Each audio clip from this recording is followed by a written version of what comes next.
It is 1 p.m. in Damascus. It is midday in Madrid. I'm Monita Rajpal. This is World One, live from London. One world leader after another has used the United Nations as a platform to attack the Syrian regime of Bashar al-Assad. Egypt's new president, Mohamed Morsi, speaking for the first time at the UN, called Syria's civil war the tragedy of the age and said the time would soon come for its people to choose their own destiny. After this regime, the current regime, comes to an end, the regime that kills its people day and night. Well, the British Prime Minister also called for change. David Cameron attacked members of the UN Security Council who have blocked attempts to show international opposition to the Assad regime.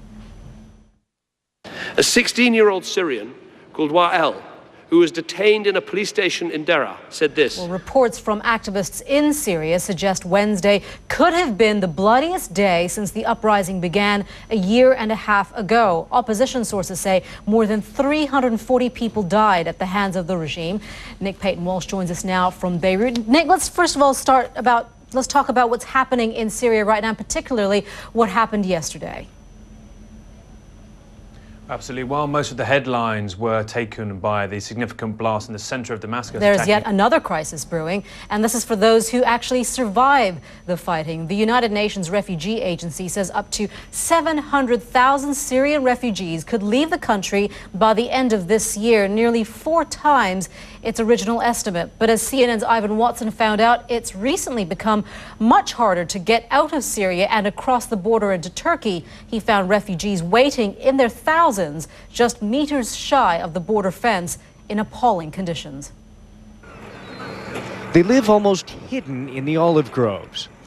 Iran's president was singled out at the UN for continuing to back Syrian President Bashar al-Assad. But when Mahmoud Ahmadinejad spoke to the General Assembly, he didn't mention the conflict. Instead, he called for peace and a new world order free from Western domination.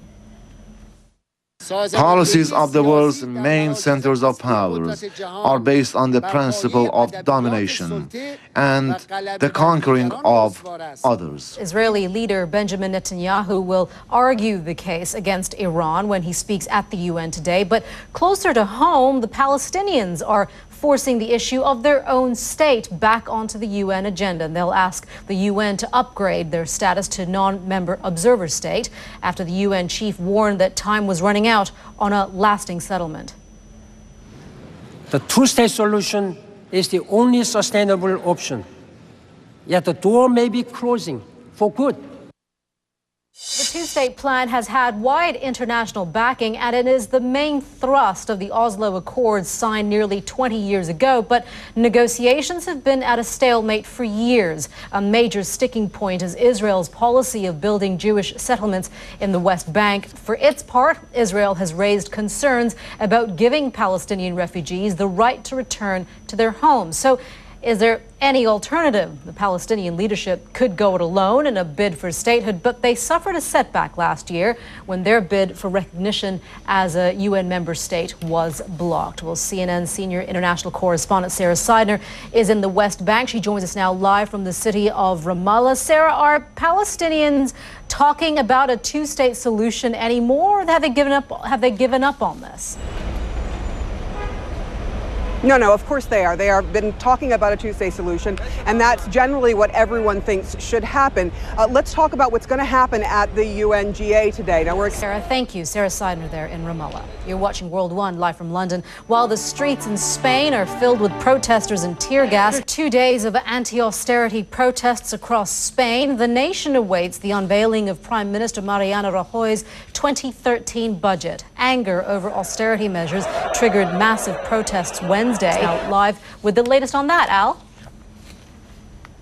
Hi, Monita. Well, according to analysts, he's setting into place the foundations. Do Spaniards want a bailout? Because with a bailout will come a lot of very, very tight strings attached. Indeed, and that has not been, according to critics of the government, fully. There's a breakthrough to report in high-level talks between Sudan and South Sudan. After 4 days of haggling, there is an agreement of sorts. Officials from the two countries say they've reached a deal on oil production and transportation to allow oil from the south to be exported via pipelines in the north. Let's take a look at what's trending on social media right now, shall we? Britain's Prime Minister David Cameron is getting a lot of attention on Twitter. He appeared on David Letterman's U.S. talk show Wednesday night, and he had some awkward moments when Letterman set him some questions about British history and music. Cameron is the first sitting British Premier to appear on the show. Another popular talking point, Google. As the web search company celebrates its 14th birthday, its head of operations in Brazil was detained by police. Fabio José Silva Coelho was arrested after Google refused to remove YouTube videos that a court says violated Brazilian electoral law. The accusation was they slandered a political candidate.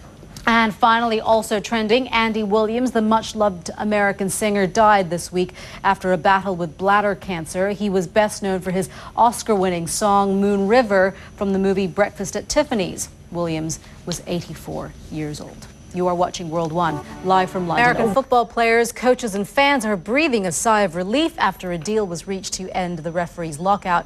Alex Thompson is here with all the good details. Yes, less than 3 days after a major error from replacement referees in the... We'll have all the details in World Sport in just over 5 hours' time, Anita. Okie doke. Alex, thank you very much. You're watching World One, live from London. Harry Potter fans, clear your schedules this weekend. You are watching World One, live from London. It's been a 5-year wait, and today, fans of Harry Potter author J.K. Rowling can get their hands on her new book. But there won't be any mention of magic or muggles and Hufflepuffs. This one is for adults. Called A Casual Vacancy, the novel concerns the death of a local government official and includes references to drugs and sex.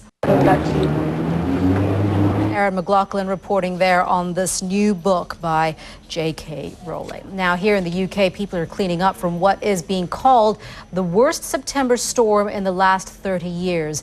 Meteorologist Mari Ramos is at the World Weather Center with more on that. Mari.